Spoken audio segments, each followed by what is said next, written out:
Hello again. We are finally back today with another video with the broken past. First of all, I want to apologize. I know it's been a long time since I've made a video. Gosh, it's probably been 6 months or more since I've made one. Lots of things have been happening. Been super busy with other stuff, so unfortunately I haven't gotten around to doing more videos. I've regretted it though. I've missed making these videos and doing these mods. So I'm excited to be back today, making another video. And I decided to go back to my roots on this video since it's been so long. I thought, let's go back and make another Gameboy macro video. And today, we're going to do something a little bit different. And this is something I've been super excited about and wanting to do for a while. So I'm excited today to be able to do this. So if you remember in the past, we've done a couple videos making these macros. We started out just showing how to make one. We've done another one doing sanding and the Bondo, painting. And then I've done some with the Macro XL using the original Nintendo DS. So a couple different videos. This one is one that we made. It still works great. Turn it on here. And it's fine. I mean, it works. It works well. It's pretty solid. Ended up drilling out. Obviously, let's see if it shows in the video. Did a pretty poor job of drilling out those holes on the back, but overall it works fine. The paint is held up. The body's been holding up pretty well.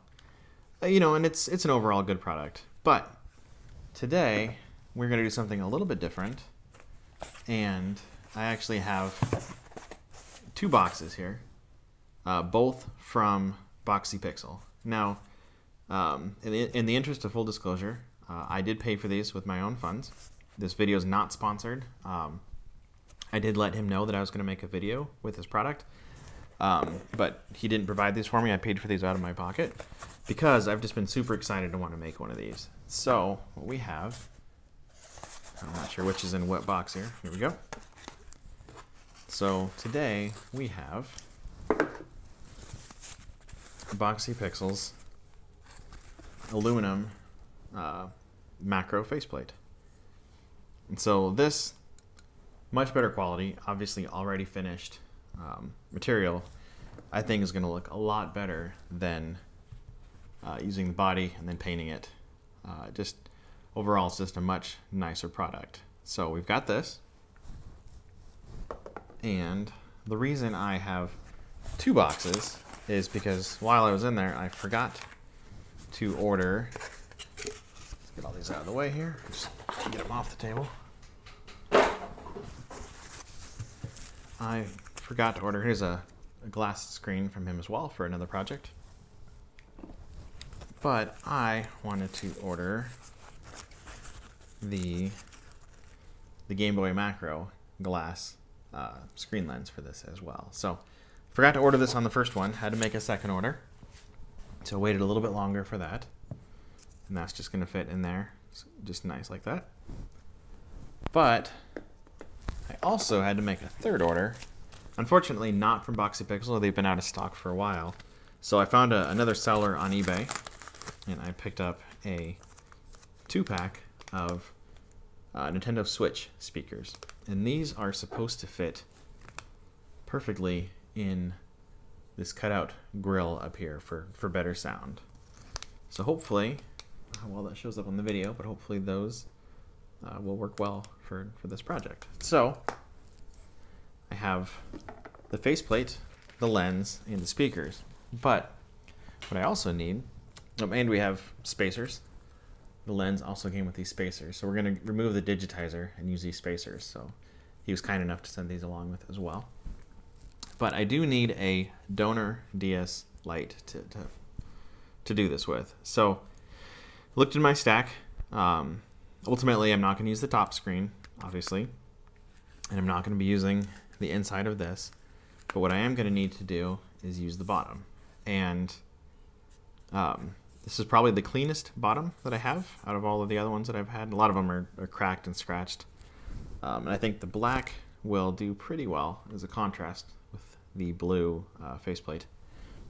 And I know I've noticed the comments in some of the other videos that people are upset that we are destroying DS Lites. They suggest that you buy a new a new shell, reshell it, do something to it without completely destroying it for a macro. So, and I agree with that. I understand. Couple things though with this one. So first of all, if you can see, not sure how well that shows in one of these two cameras, but we can see that there's a crack in the hinge. And so what that ends up happening is that causes the screen to flop completely open. So if I was going to repair this, I would need to reshell the entire thing, or at least reshell the top part of it and get a new hinge for it. So that's already a lot of work to get to that point. And second, if we turn this on, you can see up there that the screen has some artifacts going on. So it appears like part of the pixels are dying there. So yeah, I could definitely take this apart. I could reshell it. I could replace this screen. But I think I'm going to get more utility out of it as a much nicer, higher quality macro. So I'm going to use this one as the donor console. And yeah, I think that's about it. So it's been a while since I've made one of these videos, so I'm going to walk through the process again of disassembling this and getting this ready to be converted into a macro. So if I remember, when I'm processing this video, I'll try to put a link up here somewhere to jump to, or maybe down in the description, to jump to the actual faceplate portion of it. If not, you just fast forward until you see me working on that. But I do know, I do acknowledge that there's going to be a hole here on the back where the stylus goes. I'm not going to bond to that because, again, if I bond to that, I have to repaint all this, and I could have picked a different shell. So I'm going to leave that for now. We'll see down the road if that bothers me, but I think it's going to be okay. So with that, we'll start disassembling the back cover and start the DS macro process. So just like with every other macro, the first thing we need to do is get our screwdriver set. Seeing Elliot on the Retro Future, bought one of these sets a long time ago, so I picked one of these up. I love it. I do see a lot of comments on YouTube and on the Facebook groups that people are enjoying this as well, so I just wanted to point this out again. I think I picked it up on AliExpress or something for like 20 bucks, but it's a nice, super quality set. We'll get this out and get our small Phillips screw, or Phillips bit. And first things first, we're going to get the battery out of here and store it off to the side for later.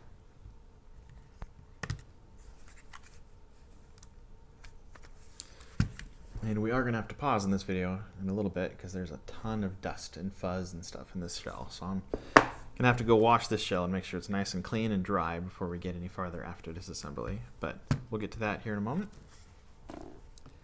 And from here, we have another Phillips screw underneath the battery compartment. Store those off to the side.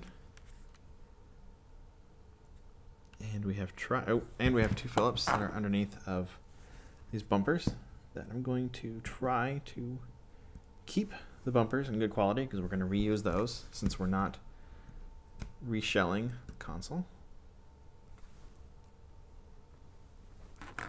So underneath of here, we have two more gold-colored Phillips screws. I think they've all been gold. I'm pretty sure they're always going to be that way.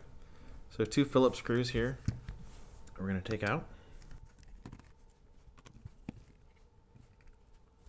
And then we have three tri-wing screws under there, and right here in this corner that we're going to need to remove. Oh, and four as well. Also the one underneath of the cartridge slot. And make sure we don't forget that one or you'll just snap off that piece. So, and the Weehaw set has a tri-wing bit, but it's too big in the original set. There's some aftermarket ones you can buy that'll fit, that'll work. But in this case, I bought enough aftermarket shells that I have just a really cheap aftermarket tri-wing set that we will use.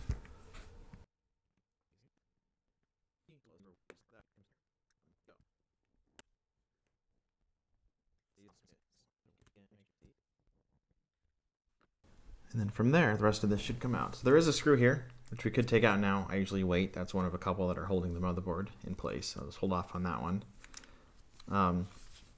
Also be careful taking off the back cover. These the bumpers or the shoulder buttons are spring loaded, and if they pop out, the spring could shoot off in a direction, and they're under quite a bit of tension, so we don't want to lose those.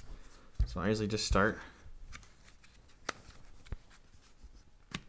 kind of just working around. There's a few clips around here that are kind of holding it into place. There's one right on the front.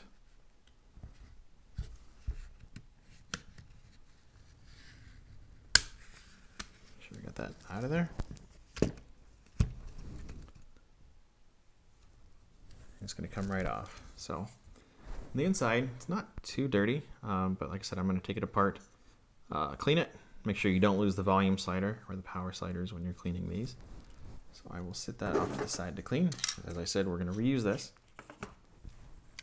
And here's our shoulder buttons. So again, not all those will show, but there's a spring that's wound up with a peg holding these shoulder buttons into place. So the easiest way to get them off is pretty easy. Just kind of hold your finger near it, so when the spring removes the tension, just catch it. And just do that for both of those, and keep those obviously off to the side. I'll probably clean those too, because those have some dust around them. And then we have our Wi-Fi module slash, I'm pretty sure this is a BIOS chip in here as well. So we need to make sure we keep this. If we don't have this, the system will not boot. Something I always forget to double check as well. So I'm going to pull this guy off. And it is underneath, there's usually a double-sided sticky pad here. So we'll take the connector, remove that, then we can just kind of wiggle on that to get the sticky pad off of there. And put that off to the side. And remove the other antenna. The other wire there, and just kind of get those out of the way for the moment. There's definitely a lot of dust and fuzz in this one. So for this black wire here, we're not going to be keeping either of these wires, but this one is situated underneath of the cartridge slot. So we're going to have to slowly feed that through, get it out of here. And the white one is run underneath of the board, so we'll get that out in a moment. But we have our two screws that are holding the board into place. Take those out. Again, set those off somewhere where you can differentiate those from the other screws you've taken out. And from here, the whole board should carefully lift up and out, knowing that at this point we need to pivot it out away from it because the top screen is still attached in here. So these, I believe they're ZIF connectors, are extremely fragile. This one doesn't matter too much because we're going to end up getting rid of it. But for the lower ones, we're going to want to be careful in pulling these out.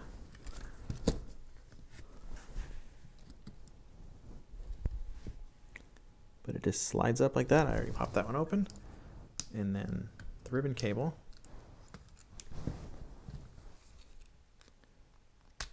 just pull right out like that. And now we're left with our board.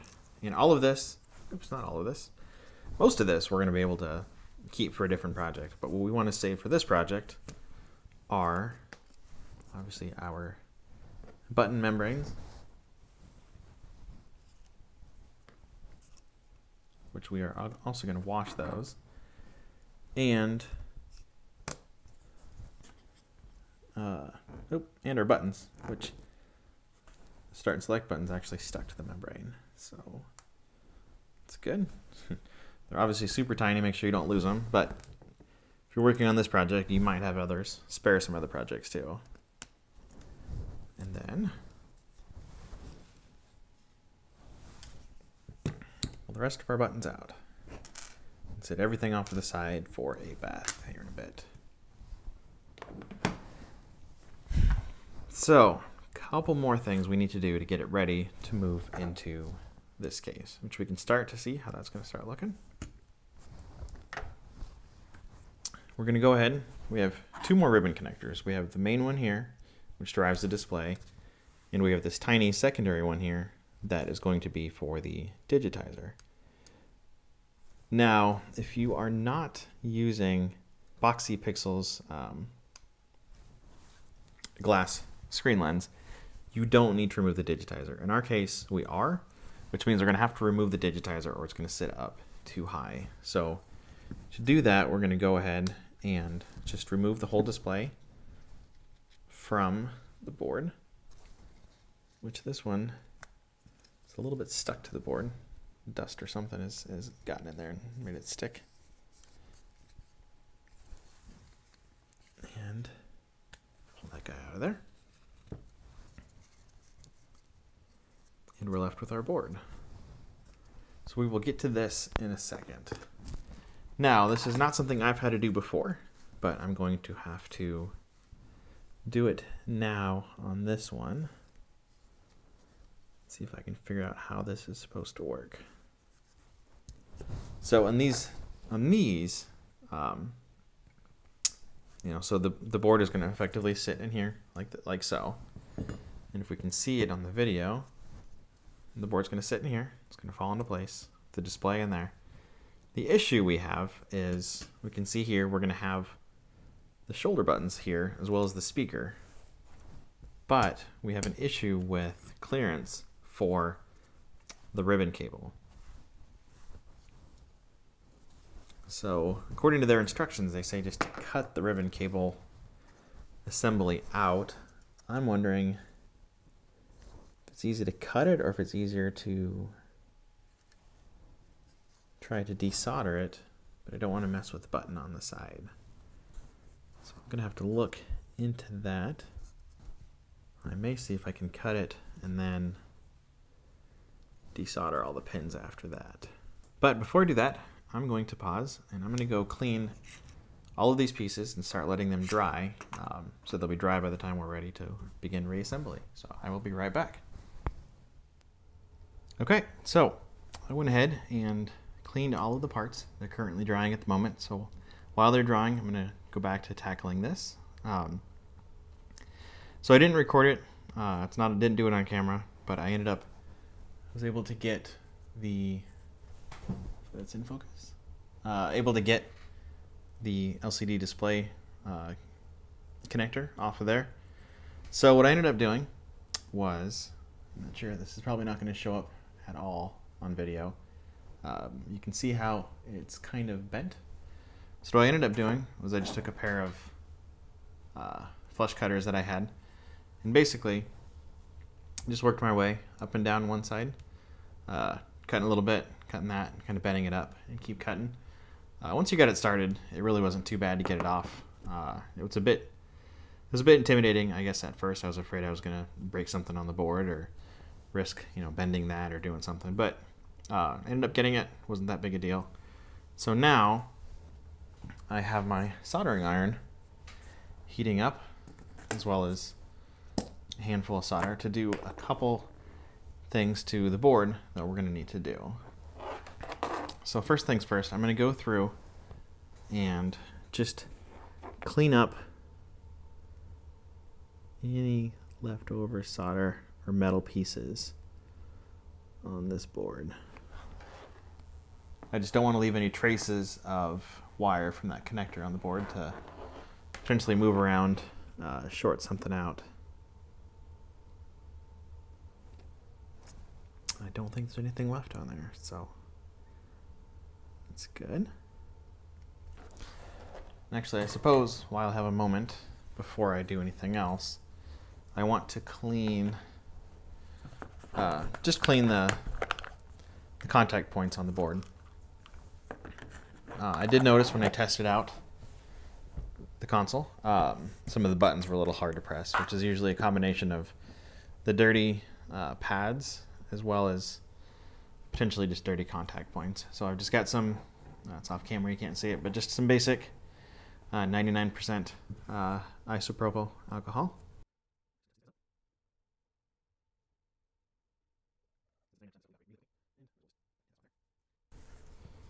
And I've noticed a little bit of dirt around the power switch.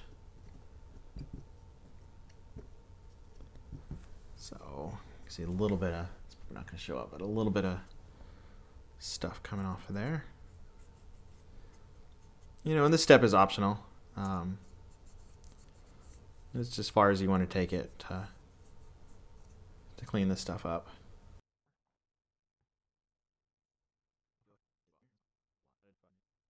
Just taking a moment just to, you know, after doing it once, I'd like to put it back together and not have to worry about taking it back apart and fixing something that I didn't clean the first time. So just take a moment, look it over. And we're also going to focus our attention over here on, I'll grab one more, I'll put this again, on these pads. If you haven't seen them before, on the how to make a macro video, there's a very close-up shot of working on this part here. I'm not going to bother doing quite as close of a close-up shot. You can go back to that video if you want to see it.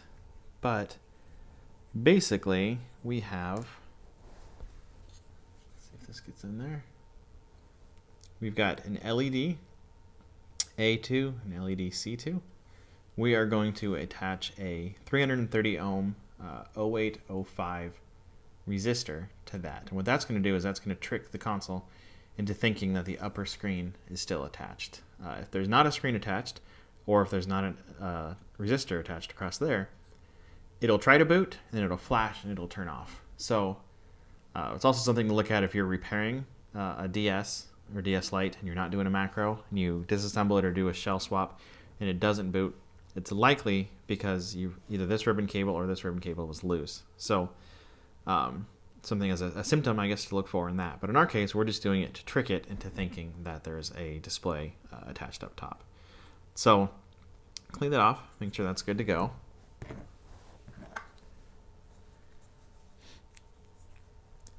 And I know a lot of people are a bit intimidated with doing this, but it's really not hard to do at all. What we're going to do, actually we're going to start and put a little bit of flux around here. And I have a video, this is the same pen, we can see here if I do this, it's just squirting out flux. I have another video where I accidentally did that to a backlight on a Game Boy. Ended up just ruining the backlight. So be careful with the amount of flux you use. That's even a little bit too much, just trying to show that off. But what that's going to do is that's going to help to cause the solder to stick to the pads. We want to pre-tin our pads before we do the LED because they're so small. Let's see if I can do this without getting my head in the way. So basically, get a little bead on there and a bead on there. And now we also have speaker left and speaker right and a voltage ground. So I'll probably do the speaker right, just gives me a little bit more room to play. Put a drop on there and drop on the ground. So now we have everything pre-tinned. I can see, hopefully see that on the video. There's just a tiny little ball of solder on each of those spots right there. And what that's going to do is it's going to make it really easy to attach our components, because all we're going to do is basically heat up the solder with whatever we're using, and it'll just kind of, the components will just kind of fall right into place. So I have a number of these 0805 330 ohm resistors, kind of on this cartridge style pick and place roll here. If you can kind of tell based on the size of my finger how tiny these are. So we're going to be really careful, hopefully not lose these across the table. And get one out.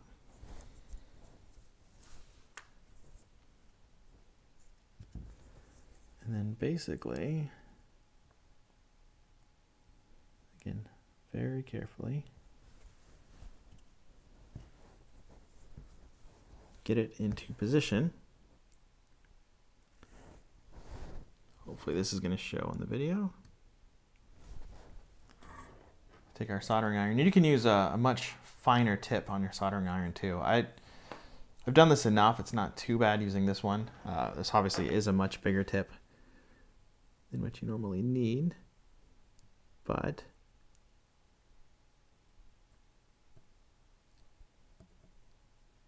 just heat that, put it in there,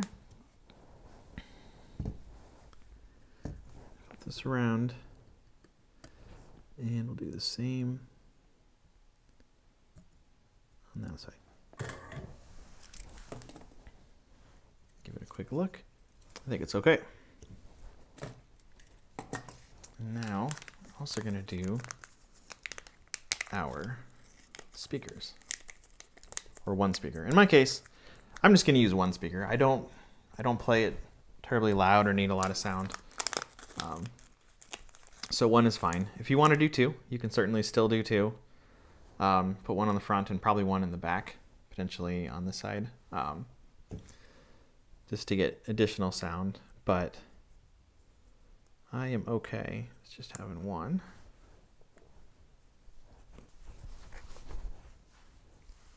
Now I do have an issue. These came, again, these are switch speakers, so they came with the connector tab to attach to a switch, which I don't want.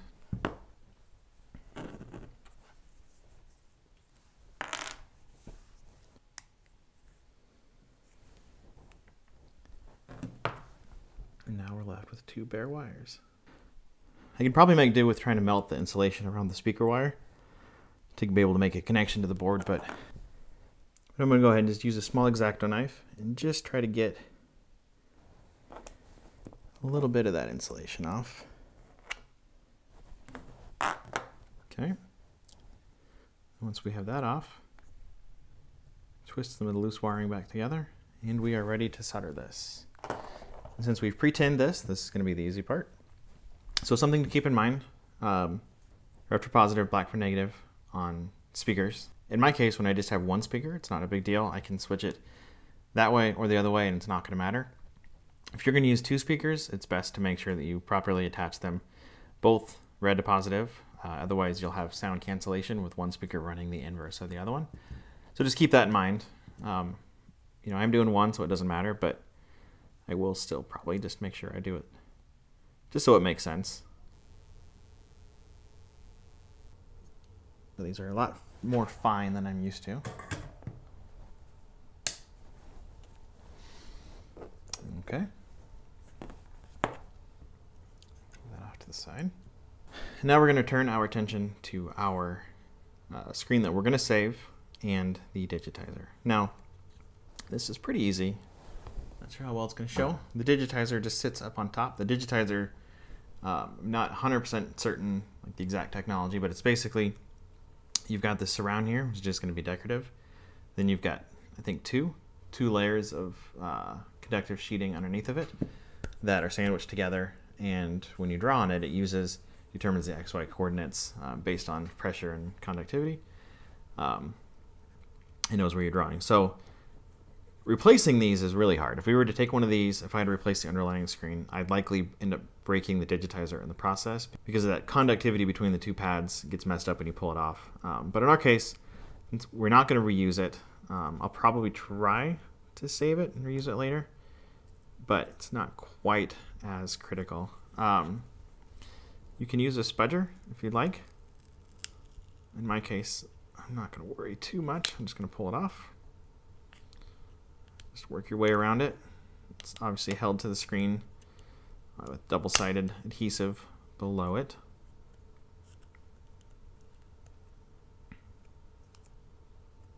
I'm just going to pull the whole thing off. And now we've got our display. So pretty easy so far at this point. Actually, I'm going to go ahead and set that off to the side just for the moment. We're going to turn our attention back to the housing. So something we need to do since we pulled the digitizer off of here, is that we've lost that additional gap that the digitizer provided to fit everything in place. So BoxyPixel has included a couple 3D printed spacers, basically.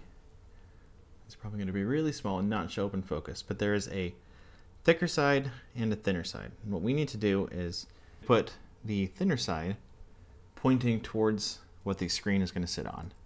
So there's spots here as well as here to attach these that the screen will ultimately rest on. Now obviously they're not attached right now. BoxyPixel recommends that we use just use hot glue to hold it in place. So that's what we're going to do. We don't want much. It's going to not take up that much. It's not going to take that much glue to do. So dab a dollop of hot glue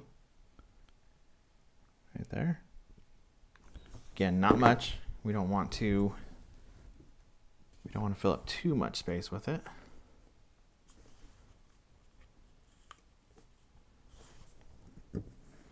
This aluminum definitely cools off the hot glue awfully fast. So, another dab.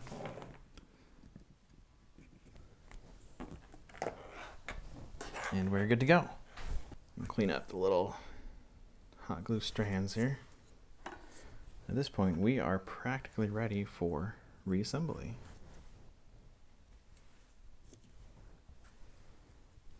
So let's move this out of the way again. Let's turn our attention back to the display. So, again, being very careful, just slide the display, make sure our connector is lifted up, slide the display in.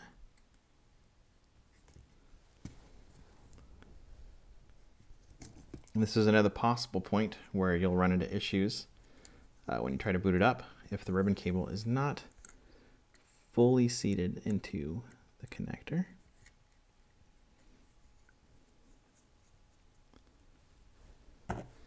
This is where grabbing a pair of pliers, or not pliers, grabbing a pair of tweezers to help guide it all into place. Make sure it's there.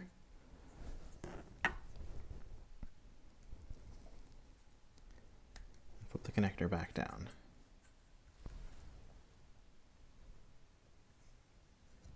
So now at this point we can begin reassembly, which is just as simple as, actually not quite. So we can see here, and actually that's really nice on this one, we have spots here for all of our buttons, except you'll notice that we're missing 2 of the buttons. And that's because, if we look back at this one, we have 2 buttons here, but we're missing those 2. And that's because all the games that are going to be played on here only ever need the A and B buttons. So we will only be installing the A and the B buttons. But the nice thing about this is this faceplate includes the frame as if you were to have 4 buttons on there. So that's going to help. If we look back at the shell here, you can see the 4 pieces there. That's nice because on this one, I had to actually cut the membrane to support the difference in gap on there. So that'll be nice, not having to worry about that here. So we're going to find our A and B buttons, ignoring our X and Y.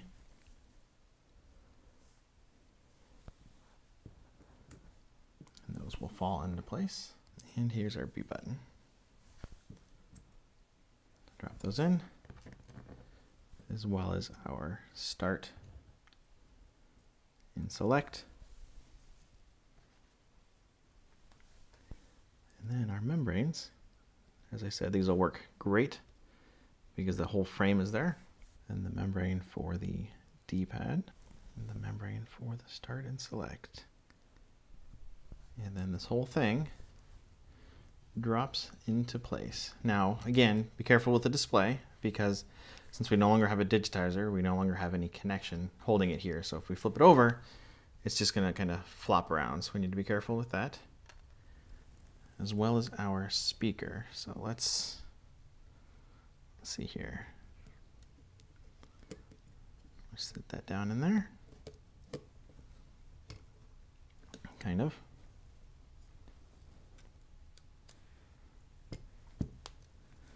And then we're going to position our speaker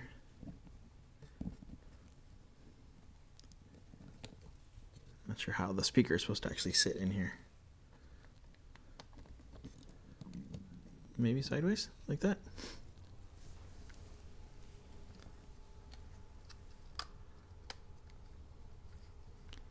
Then everything fits in place. Definitely liking how this is starting to look. And we did get a huge collection of screws. Looks like we can just use all of these to replace all the old ones. So let's do that. Let's use all new screws. That way they're all Phillips screws as well, so we don't need to worry about trying to find our tri-wing when we get back to this. So we'll start with the two to secure the board to the frame.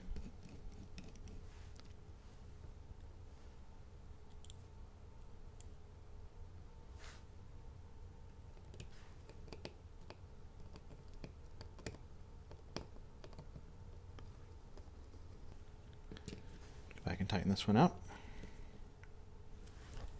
And now, before we forget, we have to remember that we need to attach this guy. So we'll attach him back in. Now at this point, before putting the back on and putting it all back together, let's make sure that everything's still working. Make sure that the resistor is in place. And make sure the ribbon cables are connected and everything's good to go. So we're going to start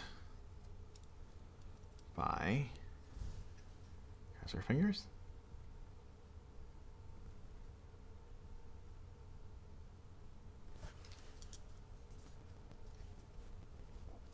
Okay. It's never a good sign.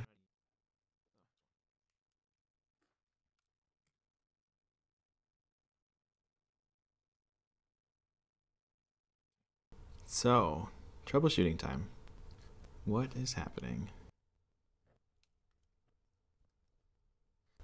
No, we are getting nothing. So, and this is why we tested at this point. I'm going to suspect that it's actually an issue with the speaker shorting out over here. I didn't see anything on the instructions that said to make sure we isolate that, but could have certainly missed it.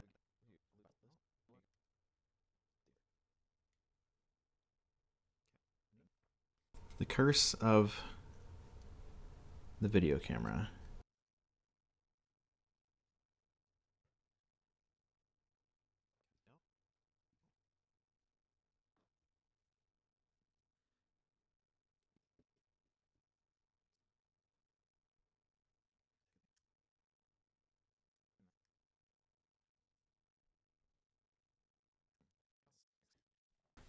Okay, well, now is where we pause the video and look a little bit closer.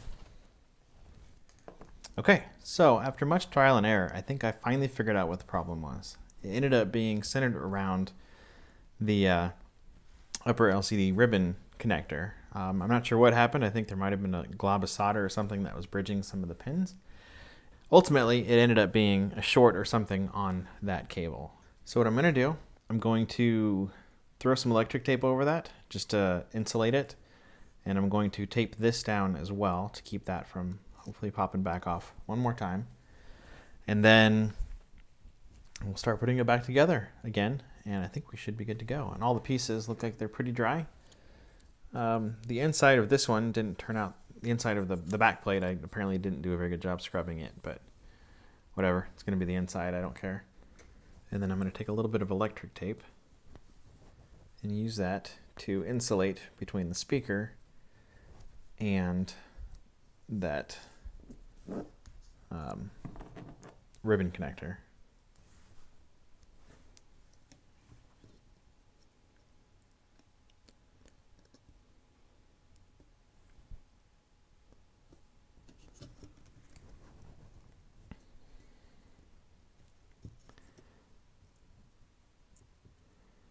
I'm also going to go ahead and tape that guy down too.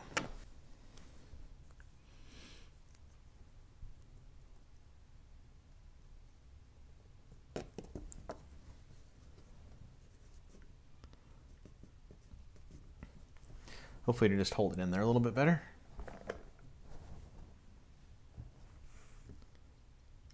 reattach our ribbon cable again.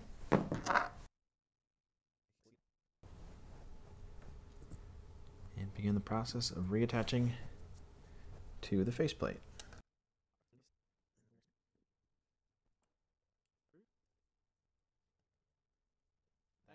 So let's grab our battery once more and make sure we are still in working shape.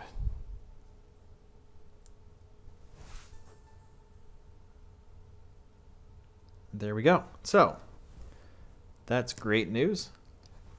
So the next steps are to install our 2 shoulder buttons.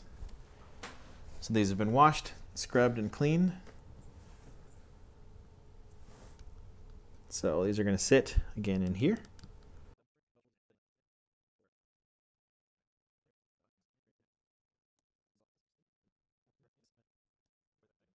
Okay. So we'll take our power button and our volume buttons and slide them back in.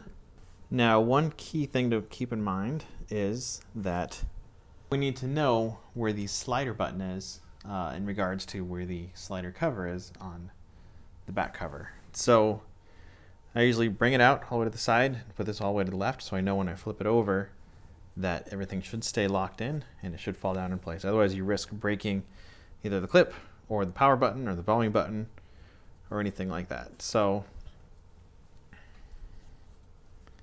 just bring it out, keep it in place. There we go. And the volume slider works. So at this point, all we do is grab our remaining screws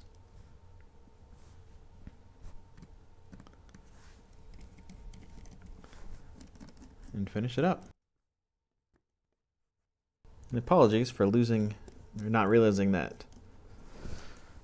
my one camera died. So we're down to one camera for this, which hopefully is still recording, and I apologize, my hands have probably been in the video quite a bit.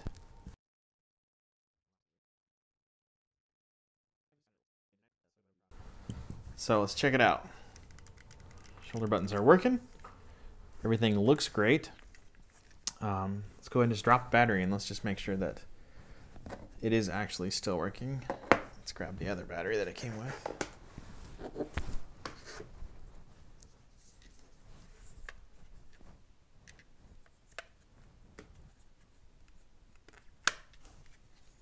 A moment of truth. See if we got that on there.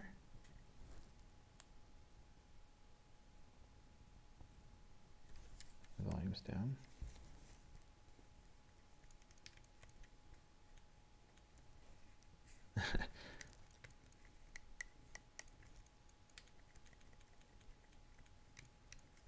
Looks good. This actually feels really, really good.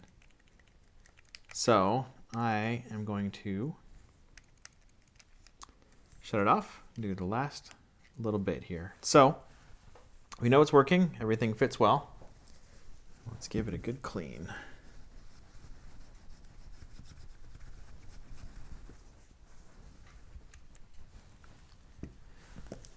Then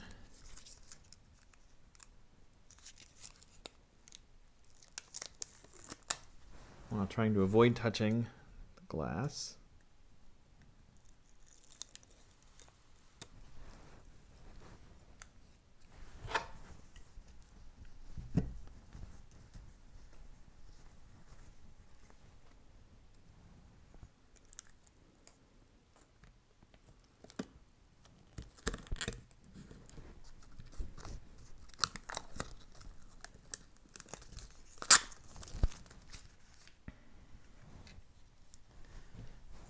throw the cover back on.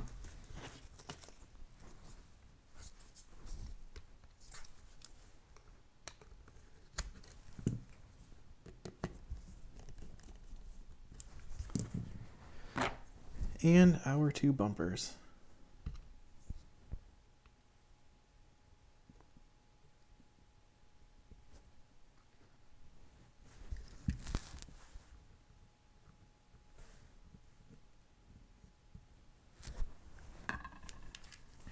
And here we have our final product.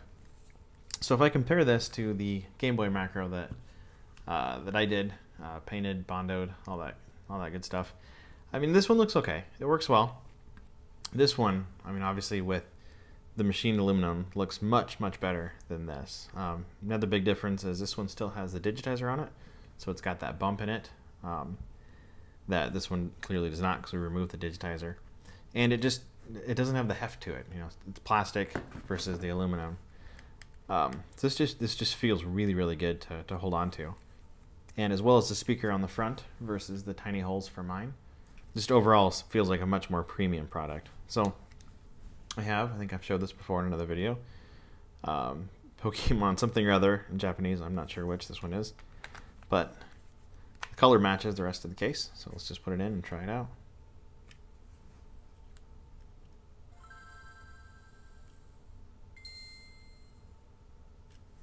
Definitely a lot better sound with that in the front.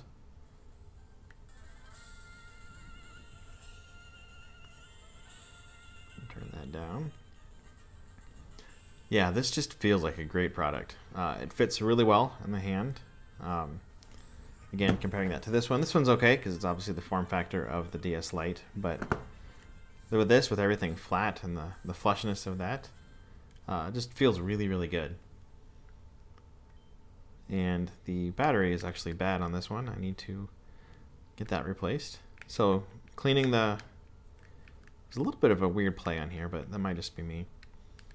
Cleaning the contacts, definitely everything seems to respond really well to this. Let's see if we can talk to somebody. Yeah, all the buttons are super responsive.